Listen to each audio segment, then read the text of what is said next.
জয় মা কামাখ্যা। আমি জ্যোতিষগুরু তন্ত্রগুরু শ্রী দিব্যশাস্ত্রী।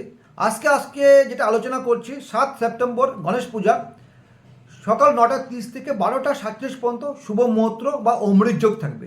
এই সময় যদি এই ক্রিয়া করুন, গণেশ পূজার সঙ্গে সঙ্গে দেখবেন শুভ ফল পাবেন, অথবা ব্যবসা বৃদ্ধি পাবেন, বা গণেশের আশীর্বাদ নিয়ে আপনার বাধা হচ্ছে, ছেলে মেয়েদের বিয়ে হচ্ছে না, বিয়ে থেকে ভালো ফল পাবেন, ঘরের সুখ শান্তি আসবে, আর বিজনেসের ডেভেলপমেন্ট পাবেন।